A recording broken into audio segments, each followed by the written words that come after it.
Welcome to the Westminster Town Hall Forum, where for 29 years we have engaged the public in reflection and dialogue on the key issues of our day from an ethical perspective. My name is Tim Hart Anderson. I'm the Senior Minister at Westminster Presbyterian Church, located on Nicollet Mall in beautiful downtown Minneapolis, and moderator of the forum. It's my pleasure to introduce today's guest speaker. Sarah Chayes has lived and worked in Afghanistan for 8 years and now serves as an advisor to the NATO command in Afghanistan. She went to Afghanistan in 2001 as a correspondent for National Public Radio to cover the fall of the Taliban. In 2002, at the urging of President Karzai's uncle, she made the decision to leave journalism and to dedicate her time to the rebuilding of Afghanistan. She served in Kandahar as the field director of Afghans for Civil Society, a nonprofit group founded by President Karzai's brother. Since 2004, she has focused on the country's economic development, launching a cooperative in Kandahar to expand the market for licit local agricultural products grown by Afghan farmers. Ms. Chayes graduated from Harvard University in 1984 with a degree in history. She served in the Peace Corps in Morocco and then returned to Harvard to earn a master's degree in history and Middle Eastern studies. She has written for numerous publications, including the New York Times, the Washington Post, and in 2006, her book, The Punishment of Virtue Inside Afghanistan After the Taliban, was released. Ladies and gentlemen, please join me in welcoming to the Westminster Town Hall Forum, Sarah Chayes.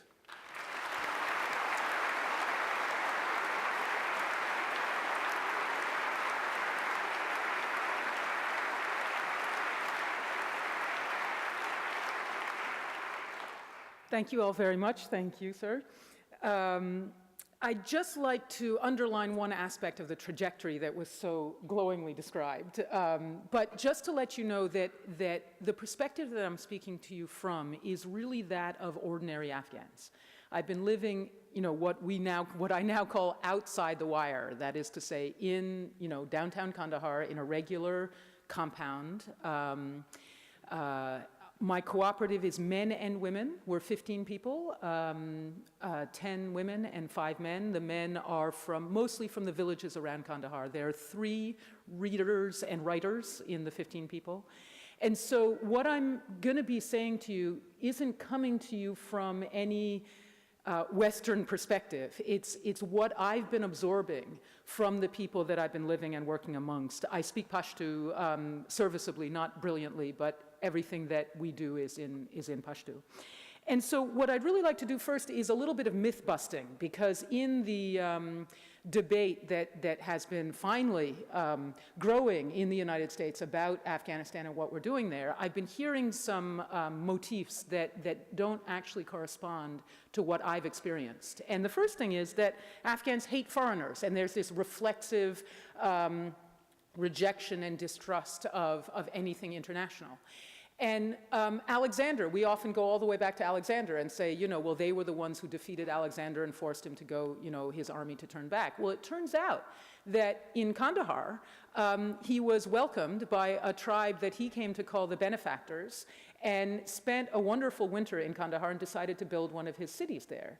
Which is, in fact, Kandahar itself is believed, one of the theories about the name is that it comes from Iskandar, which is the local name, the local way that Alexander was pronounced. And so even that hardy myth is not quite accurate. And what I can tell you is that I entered the city in December of 2001, days after the departure of the Taliban. And I can't quite say that people were throwing off their burqas and getting online to have their beard shaved and things like that. It was Ramadan to begin with, which is a sober time of year. And it's a sober city. It is a conservative, cautious city. But what I can say is that there was unanimous enthusiasm about the arrival of the international community, the commitment and investment of the international community in Afghanistan. And the reason was that Afghans understood they were in a 30-year nightmare. They had been in a 30-year nightmare. And it's like having a vehicle that's a great vehicle, but it's stuck in a very bad rut. And you know that you need a wrecker to pull you up out of the rut. And for Afghans, it really felt like finally the international community in, its power and diversity was going to pay attention, And one of my stories on NPR was I broke fast one evening with a group of drug dealers, of opium dealers. And in fact, I did, the NPR thing. I had my microphone and I had them weighing out some opium and I got the sound and, all that stuff. But we got into a really lively conversation about education. And they were saying, that they couldn't wait to see a school system reopened in Kandahar. And I was giving them some tough love and saying, the United States of America is not going to drop a fully formed educational system out of its helicopters. That's not going to happen. So what are you guys going to do? And they started saying, wow, you're right. Maybe I could, if I volunteered the roof of my house, maybe we could have a school on the roof of my house, one of them was saying. And that was the spirit of those days. And so the notion that Afghanistan is reflexively or culturally opposed to interaction with internationals, I'm here to tell you, because I've lived there for 8 years, that that's not the case. I think what's interesting from a historian's background, I have a tendency to look at, bibliographies and things like that and footnotes. And I noticed that a lot of the documents that talk about how xenophobic Afghans are, the source material comes from two periods when the West was most interested in Afghanistan, which are, of course, when the West was involved, meaning the 1980s, when Afghanistan was under occupation by the Soviet Union, and the 19th century, when the British Empire was trying to at least take it over by proxy. Well, those are periods when international involvement tends to be negative to the country being involved with. And so it's not a big surprise that during those periods the rejection of international involvement might have been higher. But it's because of a reason. I mean, it's because of a circumstance, not a kind of cultural necessity. The second myth that one hears often is, Afghanistan's never been governed, can't be governed, it's really a tribal society, and what are we doing trying to impose Jeffersonian democracy on a country that just doesn't want it? Afghanistan was founded as a country in 1747, which has us beat by a couple of years, and it has been governed, with more and less direct power exercised by the center from then until now. But again, I would submit that what the degree of central control over Minneapolis in the late 19th century might also have been somewhat tenuous. We have to be careful not to compare apples and oranges. What I would say is that the tribal and ethnic identities are strong. Again, if we think in terms of parallels rather than in terms of contrasts, I think there are some real parallels. I experienced the tribal identity in Afghanistan as a kind of dual citizenship and something that we're also familiar with. I'm a citizen of the state of Massachusetts. I'm kind of proud of it. I always have been, and I'm a little bit, chauvinistic and things like that. And yet that doesn't conflict in my mind with being an American. Well, same with Afghans. If you ask any Afghan that I've met anyway, are you a Pashtun or are you an Afghan? The question doesn't even make sense to them, any more than it would make sense to ask me, well, are you American or do you have green eyes? They're not in conflict with each other. On the other hand, it does serve as a useful survival strategy or survival mechanism when the country does come under attack. So another cliche is that Afghans only unite when they're under attack. Another way of looking at it is that Afghans dissolve their nation state when they come under attack because they have this other structure that allows them to fight back. So the Soviets invade Afghanistan, and what do? They take over the government. Well, okay, we'll just dissolve our government, and we will fall back on our tribal structures as a means of resistance, of organizing ourselves to resist. And so because of that value as a survival mechanism, it's not something they give up easily. And you'll find that tribal structures come to the fore when either the country is under attack or when the central government is weak or repudiated, which unfortunately is the case today. I'd like to make another distinction, which is one between tribal elders and warlords. That's, again, two words that get confused. Tribal elders, it's a consensus-based decision-making process. It's the traditional mode of self-government, which is democratic. It's just a different style of democracy because it's a style where you debate things in an open forum and kind of beat yourselves into some sort of consensus that emerges from the open forum, and then that's the decision, rather than a sort of secret ballot, one person, one vote process. It's a procedural difference.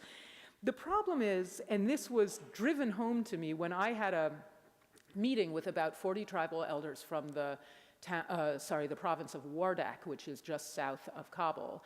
And this was to discuss one of the programs that has been put forward as a notion for kind of community-based defense. And I asked these guys what they thought of it, and they actually didn't like the idea at all. Because what they told me was, we've been suffering for years from uncontrolled armed groups. We want a government. We don't want more uncontrolled armed power. And one of them stood up and said, we tribal elders are a powerful force for good, so long as you don't give us weapons. When you arm us, we become warlords. And I found that a really profound, that's why I love tribal elders, is they get very candid and they're very self-aware, you know. And so what happened during the Soviet invasion of the 1980s was, you know, as I said, you sort of fell back on these tribal structures and they became armed because this was the structure for fighting against a Soviet invasion. And so you had Stinger missiles, you had hundreds of thousands of dollars, you had these things that caused certain commanders to kind of escape the collective control of the traditional tribal structures. They became warlords. And to use a metaphor, it's almost like metastasized cancer. They became too strong for the body politic to be able to bring back into control. And so, extending the metaphor, the arrival of the Taliban in the in 1994 can be seen in a way as, you know, you've got cancer and you go to the doctor and he says, the only way out of this, the only way to cut this cancer out of the body politic is to go and have a horrible operation. And people sort of said, well, okay, you know, if that's what we have to do. Now, particularly in the South, that was pretty much the decision. Anything rather than the kind of chaotic violence that they had been suffering between the Soviet withdrawal in 1989 and, you know, then 1994. And so what happened was, after 9/11, the United States was under a lot of pressure to move quickly to respond to that attack. And, you know, the decision was to move militarily in Afghanistan, and we sort of needed proxies. And to extend the metaphor further, what we did was take a syringe, suck up the cancer cells, those same warlords that the Taliban had driven out. We sucked them up into a syringe and re-injected them into the body politic and put them in positions of power, in particular in the provinces. And that's part of what my book tells the story of one of those. One example in Kandahar where, in fact, President Karzai didn't want a certain individual to be governor, but we kind of rammed him down his throat because he had been our proxy in the fighting part in November of 2001. And so, unfortunately, we created a situation where we re-imported criminals and installed them in positions of power, and then armed them, and, for example, put our uniforms on their militias and things like that before the formation of the Afghan National Army, and pretty much gave them a blank check. We really weren't that interested in how they governed their people, because what we were interested in was chasing remnants of Al-Qaeda and Taliban and stuff like that, this famous counterterrorism strategy. We really didn't look at how these governing individuals treated their population. So that's the next myth that I'd like to bust, is that corruption is endemic in Afghan society. What's really interesting is that I've only ever heard that from Westerners. I haven't heard a single Afghan tell me, you know what, this level of corruption, it's really normal. What I've heard is people absolutely screaming, and for almost 8 solid years, about the level of corruption that has been allowed to flourish in this country. And to the point where one of my cooperative members is a police officer, a former police officer, and he is so angry at the way police treats, people, for example, the kind of shaking them down for bribes, pushing them around, kind of humiliating them when they extract bribes from them and things like that. He actually said to me one day in anger, you know what, if I see somebody laying an improvised bomb on a road and I see a police vehicle coming, I am not going to say a word. Now, I don't think that's actually literally true, but it does give you a sense of the level of rage that people feel. And so, it shows you how corruption can actually fuel what we're calling an insurgency. So a couple of other points about this. It's different from patronage. Patronage, it's true that tribal elders, they played a distributive and still play a distributive role. But that's different when you sort of have to bring home the bacon and then pass it out among the poorest people in your community and things like that. You have to feed people when they come over. You have to give people money. It's different when you're shipping millions of dollars in cash out to Dubai, for example, or you're building, massive mansions and things like that. That's not patronage. And tips, it's true that tipping people is we do it. It's a cultural phenomenon. And it's certainly perfectly acceptable in Afghanistan if a government official really bends over backwards to help you out, within the law, but is just being very helpful and giving you public service, to give him a few dollars. That might be ill seen here if you go to the post office and the clerk helps you wrap your parcel and things like that. We probably wouldn't pay him a few extra dollars, but in Afghanistan you would. It's different when you have to pay. We brought in some solar equipment. On an hour-and-a-half drive, our cooperative, we had to pay $150 worth of just these petty tips to 6 or 7 different police checkposts along the way. So let's not confuse what we're talking about. The second point is that it's systematic. And the other day I gave a talk at Dartmouth and I had a blackboard, which I don't have here, so I can't show it to you. But basically what we're looking at is a government that is functioning almost like a criminal enterprise, in that the money is going upwards like it would in a mafia. Because the lower officials, like the provincial governors and things like that, they are paying for their offices. They're paying for their jobs, so they send the money upwards toward the center, toward the ministries or the president's office. And what comes down, so in a normal government, you tax the people, the money goes to the top, and then the money goes downwards in the form of budgetary allocations, salaries for officials, and things like that. This, as I say, it's the reverse. The money is going upwards. No one's being taxed. Interestingly, the Taliban tax, but the government doesn't.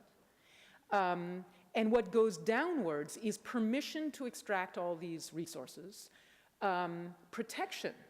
If the international community puts pressure on a particularly corrupt official, well, he gets moved. He doesn't get fired or put in jail. He just gets moved to another place. So there's protection. And then there's punishment for those officials who don't, who try to blow whistles or who are against the system.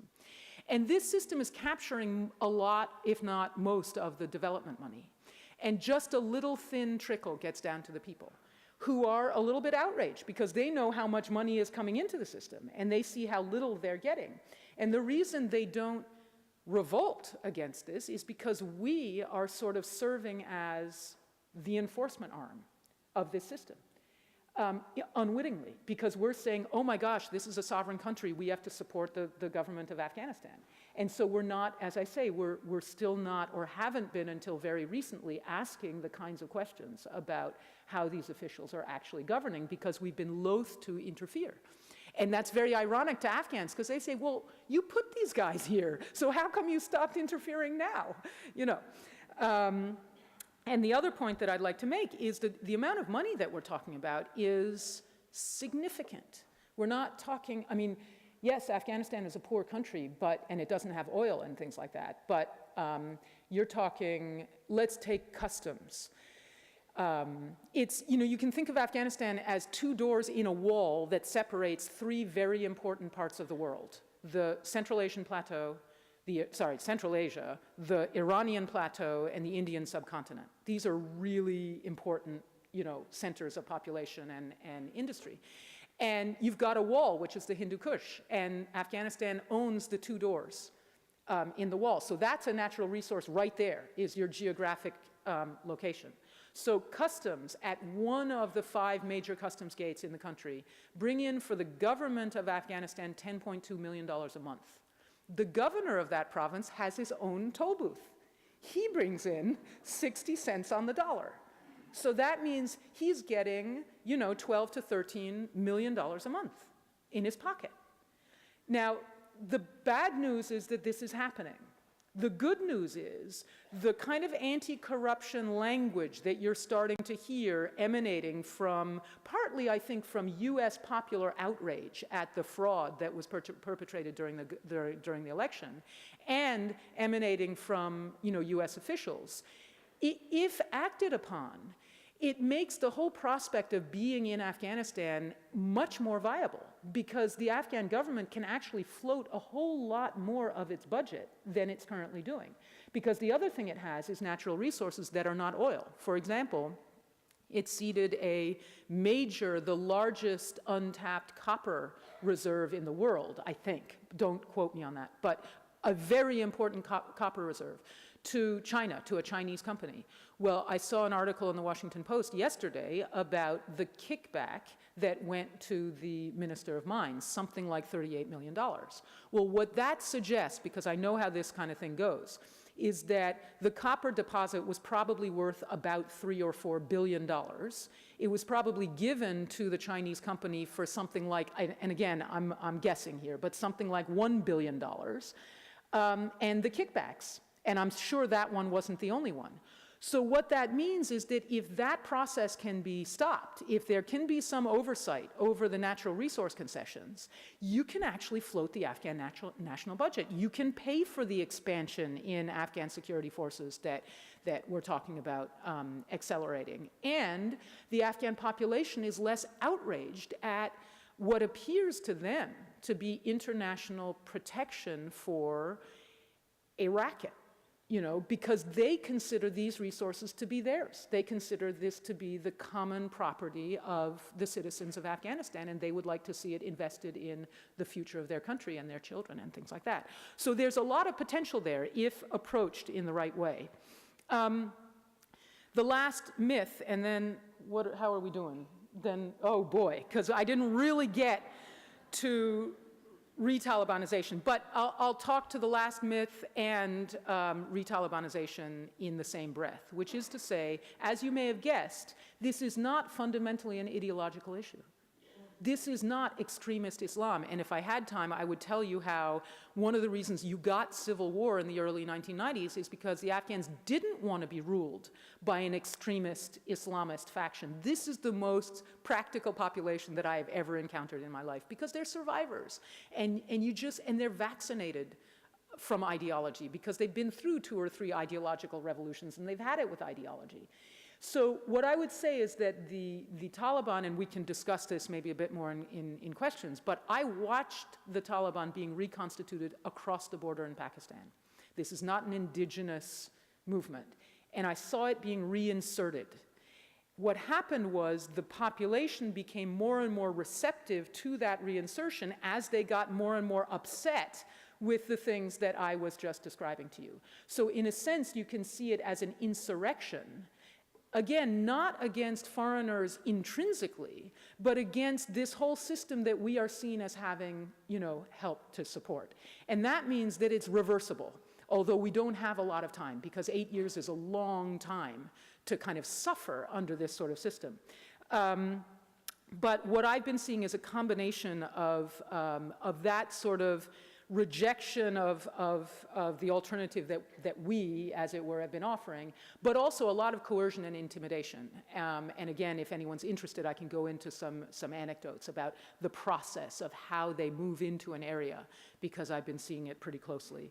And how also sometimes they can be clever and distract our attention. We have the tendency to say, oh, there's a lot of Taliban in an area where there's a lot of attacks on us, except that's not their target. Their real target is the Afghan population.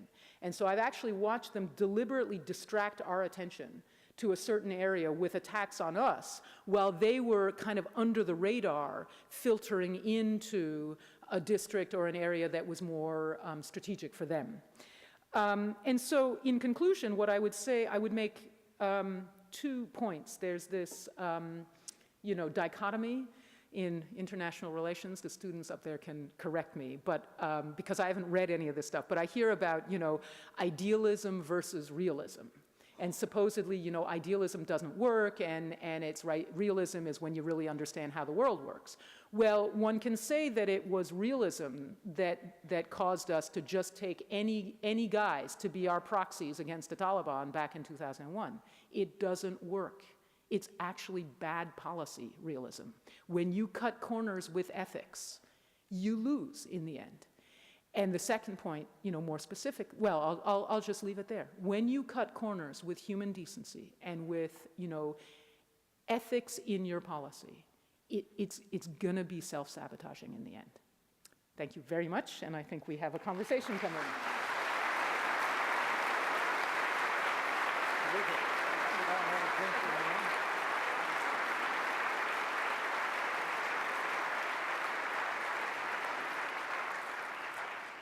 Thank you, Sarah Chayes. You are listening to the Westminster Town Hall Forum, broadcast live from Westminster Presbyterian Church on Nicollet Mall in downtown Minneapolis.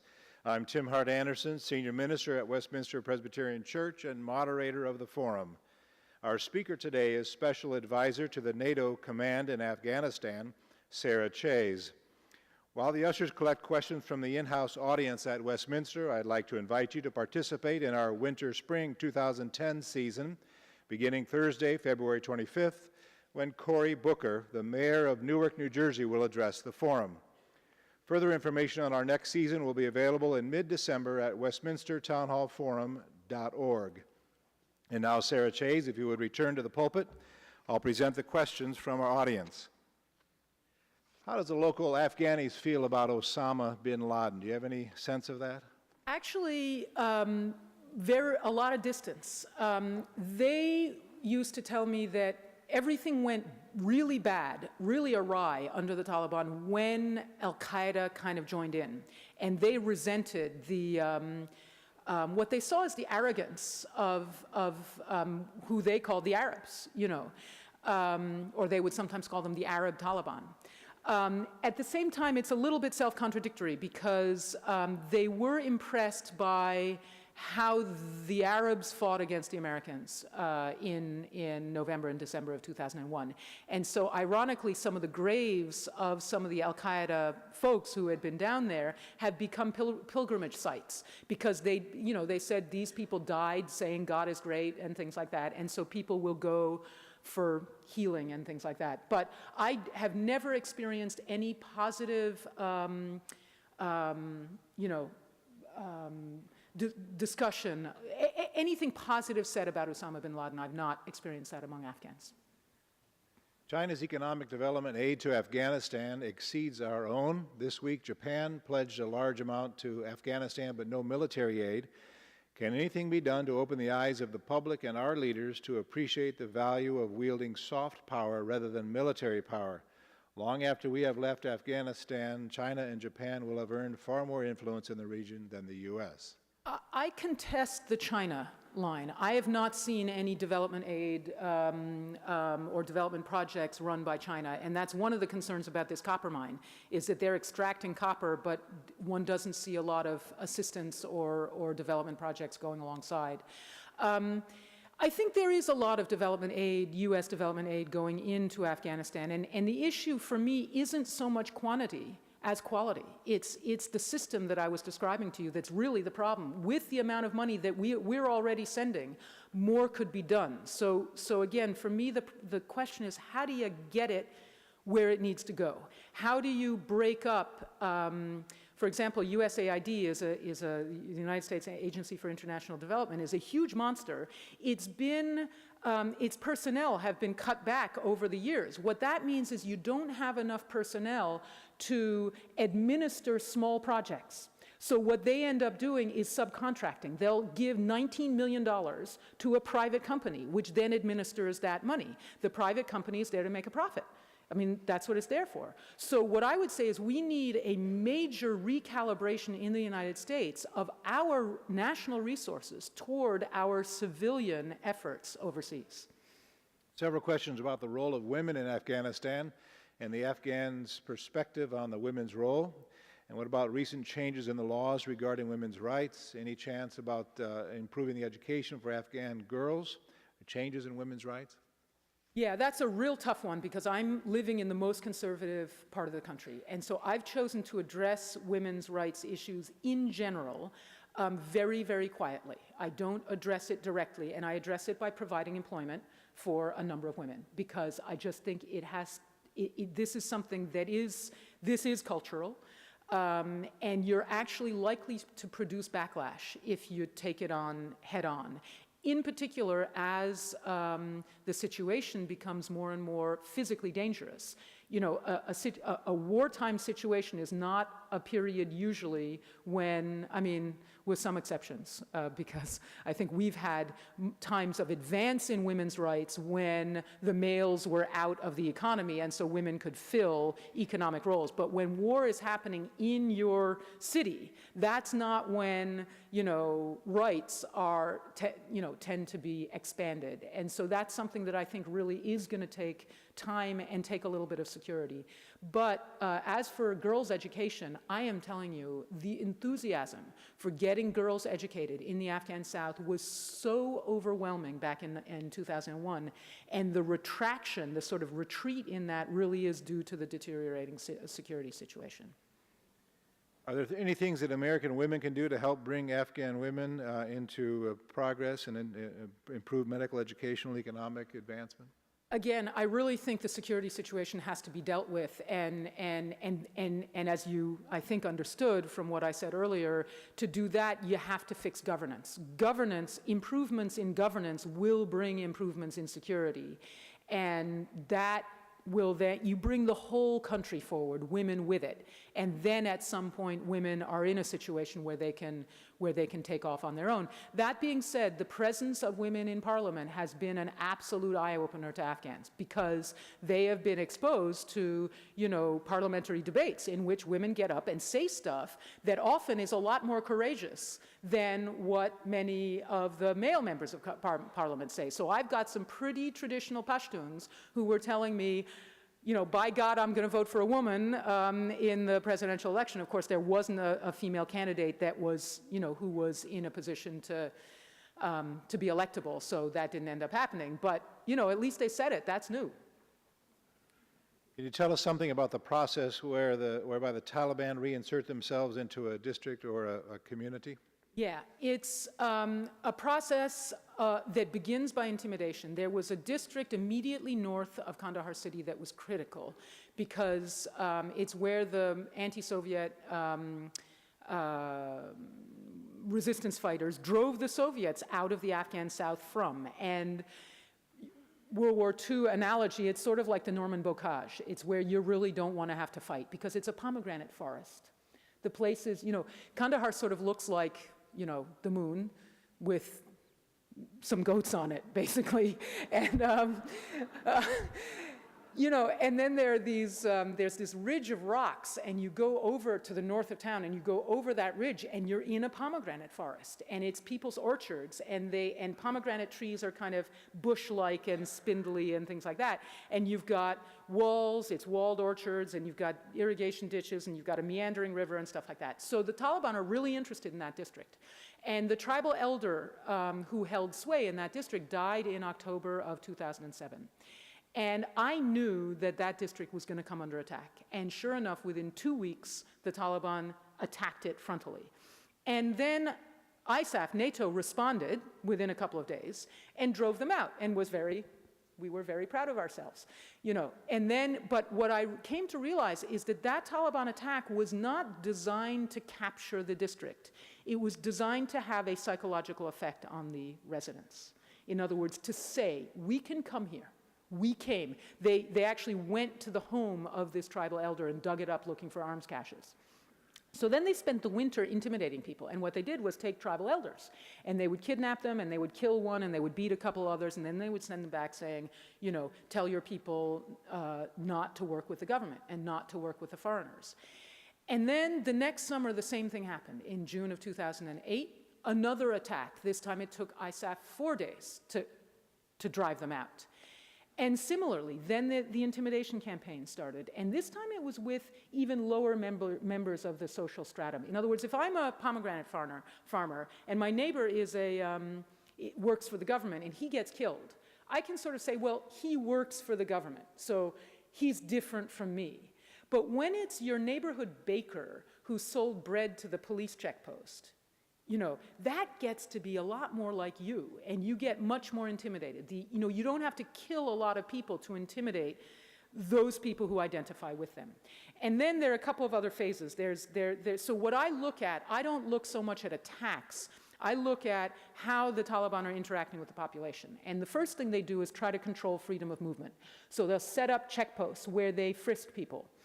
And at first, it will be a moving checkpost. Then it will become, as they become more entrenched in the area, it becomes a fixed checkpost, where every time you go by, they will frisk you and search you. And what they're looking for is documents that link you to the international community or the government, and they take your phone. And they confiscate your phone if it has actually, they're confiscating all the phones, because they want control of communications. And so in one district that one of my cooperative members lives in, they have a telephone tree, where they've confiscated phones, they break them, and they hang them from the tree. So you've got like 250 phones hanging from this tree. And so that's freedom of movement. Then there's money, and they'll start out, just asking for donations. They'll come to church, and they'll say, next week we're going to come and collect some donations. And then they come, and they kind of stand at the door, so there's sort of no way you can get around it. The next phase is they'll actually assess people on an individual basis based on their knowledge of how wealthy they are. And the next phase is a straight 10% income tax, revenue tax. And they do it, they actually have very good intelligence. So another friend of mine tried to kind of underestimate his grape harvest, and they said, we know how many, kilos you took in. And he said, well, whatever you say. But they were right, and he had lied.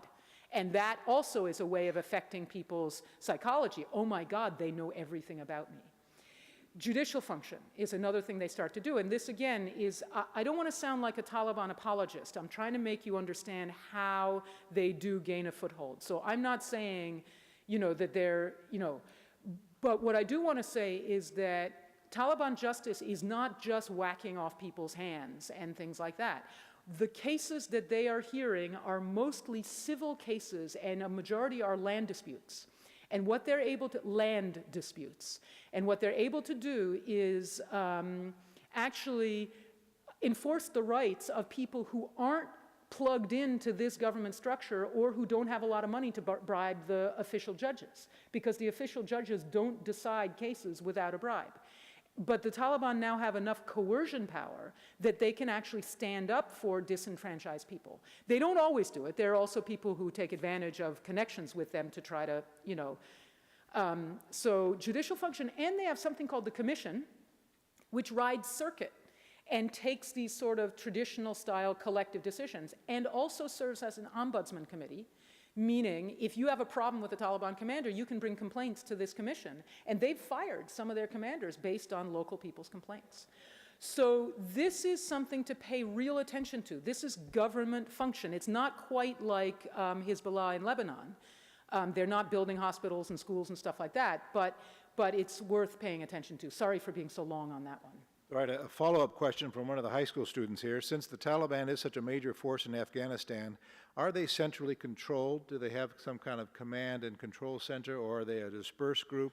and how do they communicate across the expanse of Afghanistan? That's a really good question, and one that has caused a lot of people to, there's a lot of debate about that. But my own personal belief is that they are rather more centrally controlled than one might think. There are diverse groups that are allies of convenience. But a couple of examples, a friend of mine actually spent a month, an Afghan friend of mine spent a month with Taliban 2 provinces away from us because he had $60,000 stolen. He was a money, he would physically transfer money. And he had money stolen, and the police in that district didn't have any power because it belonged to the Taliban. He said, I need my money back, so I'm going to ask the Taliban to get it back. So he stayed with them for a month, and one day, idly, they were going through a list of vehicles that they are tracking, that they are watching. And he suddenly found our vehicle on it. The color, the license plate number, the look of the guy who drives it most of the time, 2 provinces away. And I've got a couple other stories like that. And so what I would say, particularly in the South, there is quite a degree of command and control, and it is exercised out of Quetta, Pakistan, which is where the Taliban originally were kind of put together back in 1994. And so that is an issue that complicates our relationship with Pakistan, because while Pakistan has started, the Pakistani military in particular, has started taking a different stance toward some groups of Taliban, in particular the ones that are operating in Pakistan, they're still at best turning a blind eye to, and at worst facilitating the activities of Taliban that are operating in Afghanistan. Follow-up question on that one from another student. What is Pakistan's role in Afghanistan, and particularly in the eyes of the local Afghanis? Okay. Afghans are very intolerant of Pakistan, and to some extent they may have a tendency to blame all of their ills on Pakistan. But I do think that it's fair to say that the government of Pakistan, so I don't want to say the Pakistani people, but the government of Pakistan, and in particular the Pakistani military, which has had until very recently a preponderant role in the government, has seen Afghanistan as its kind of backyard, in a way. And there's been this concept called strategic depth, because Pakistan feels a little squeezed with India, on one side, which it considers to be a hereditary enemy, and the Soviet Union in the old days on the other side. And so it felt like it needed a little bit of breathing room. And it started to treat Afghanistan as its breathing room. And its policy for decades has been to try to control Afghanistan in whole or in part, directly or by proxy. And the best they did was with the Taliban regime, which controlled about 90% of the country and was about 90% or 80% obedient to Pakistan. It wasn't perfectly obedient, but pretty close. And so the notion that after 9/11, the Pakistani military would suddenly change its behavior based on a visit by the American Secretary of State, I think was a little bit naive on our part. And so what I've been seeing over the last 8 years has been a kind of double game, where the Pakistani military has been very helpful in a variety of ways, but in ways that tended to distract our attention from what it was doing to continue to pursue its objective of controlling Afghanistan in whole or in part, directly or by proxy. And just to take you in a direction that I don't think we were necessarily going, any thought of negotiating with the Taliban, meaning I don't mean winning over foot soldiers on a local level. I think that's a perfectly reasonable thing to set out to do based on the analysis that I gave you before. But negotiating with Taliban leadership is necessarily going to involve some kind of land and power for peace. And that, in effect, gives the Pakistani military back what it had before, is control of Afghanistan through a proxy Taliban government. So I personally am very skeptical of a notion that you can get out of Afghanistan successfully via a negotiating process with Taliban leadership, because the Afghan population didn't want that. And because, as I said, I think that it would be basically ceding part of Afghanistan to Pakistan. We have, as you might imagine, a number of questions about the advice you are offering along the way here to the NATO command and others on Afghanistan. Let me see if I can get some of these through to you in a way in which you might respond. I know there are limits on what you can say. How do you feel Karzai's re-election will affect our government's decisions on whether or not to add or not add troops to Afghanistan? This is from a high school student. Okay. I can't quite answer that question the way it's posed, in particular because you know better than I do. You're in America, I'm over there. So I don't actually know what is impacting US policymakers over here.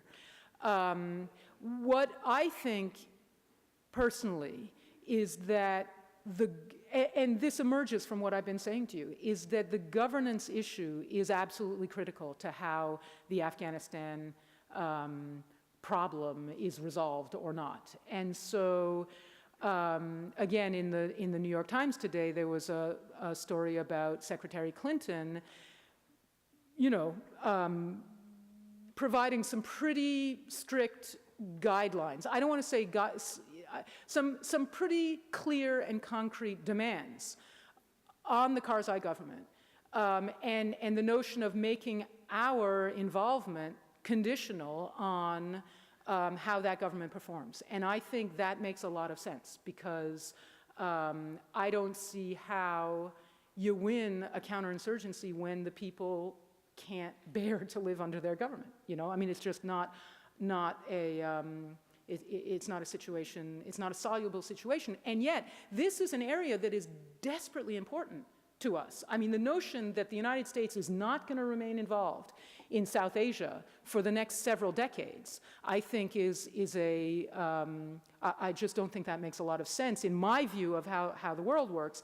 And I also think that the way we think about Al-Qaeda needs to be expanded. The Al-Qaeda threat to the United States doesn't come from a particular base or safe haven that might be 100 miles on the Pakistani side of the border rather than the Afghan side of the border, so why do we have to care about Afghanistan? It's not that. This is a debate of ideas. We're involved in an argument with a nebulous and large world of extremist Islam, and we're involved in an argument for the hearts and minds of populations, not just in Afghanistan, but all over the world. But how Afghanistan comes out is going to be a major factor in who wins that argument. So the idea that, oh, well, Al-Qaeda isn't today sitting in Ghazni in Afghanistan, therefore we should reduce our presence there, doesn't make any sense at all to me. Because this is a global it's a global argument with different places are going to be the stage where populations are watching. Okay, how does it go? Okay, you're testing out your point of view over there in Afghanistan. You're testing out your point of view over there in Yemen, stuff like that. And so I think, again, the issue of governance is central to this because it's how do people want to live in society. And if we can help the Afghans build for themselves the type of government that they can be proud of, then we're going to, that's going to be a major step in winning this argument.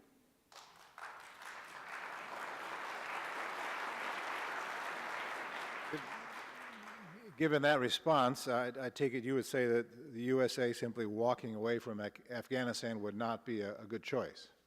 That's what I would say, yes. Are your remarks to the NATO command being taken seriously? One of our students wants to know. Here I am, Sally the soap maker, right? I mean, Sally the soap maker meets NATO. It's been an extraordinary experience for me because who would have thunk, and I'm not easy. I'm not sure I would hire me, I have to say. Because I'm relentlessly bringing into this headquarters the perspective of people that the headquarters actually doesn't have much access to.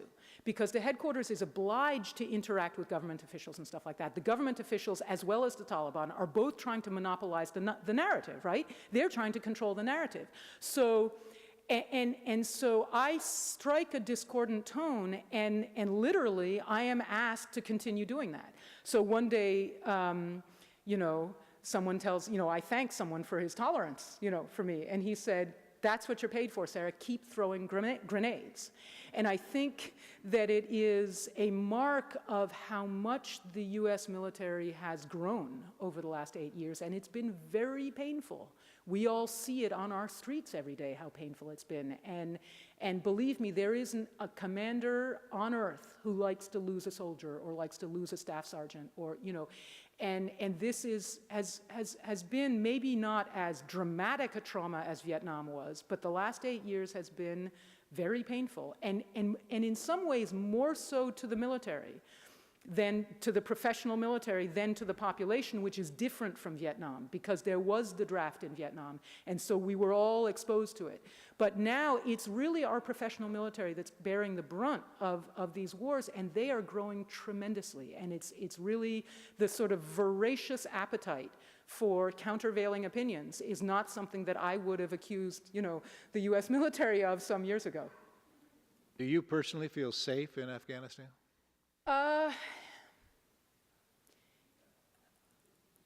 Let's, you know. Apparently not. You know, and the problem is that it's not just you. I'm not just me anymore. I'm me and at least my 15 people, right? And they are pretty convinced that either they themselves or a member of their family will die in the next 24 to 48 hours. So what I'm trying to say is that it's also a level of psychological stress that is very, very difficult to cope with, and is usually coped with by humor, which really helps. I would say that, of course, I feel safer inside ISAF headquarters than I do living in Kandahar. ISAF is the NATO military command up in Kabul, which is where I've been living since March. But I go to Kandahar about once a month, and I still travel around and things like that. But I am taking more and more precautions, and I'm more and more worried about my people, about my cooperative members and my friends and things like that. What I would say is the way I have stayed safe, I think, is partly by, you know, being part of the society, speaking the language, going to people's funerals, going to their weddings, hanging out with the traffic cops, you know, joking around with them and things like that. I mean, I feel like a member of Kandahar society. But it's also by a judicious use of, you know, mutually assured destruction, deterrence. So I actually think, ironically, that one of the reasons I am still alive is because I'm connected to the military, because people assume that I will be avenged if something happens to me. So there's a kind of, you know, so sometimes I throw my weight around. I found that power grows in this society in its exercise. So even before I worked for NATO, I could go into the governor of Kandahar and kind of get into an argument with him and kind of push him, you know, funny argument, but, you know, push him around on behalf, for example, of the Manufacturers Union of Kandahar, who he was refusing to meet. And I would say, Mr. Governor, he'd say, I don't want to talk about it. And I say, Mr. Governor, you have to. It's your job. You've got to settle this land rights issue, you know, or something like that. And I think that he would let me, you know, do this because he sort of assumed that I had a predator, you know? Thank you, Sarah Chayes. Right. Thank you all.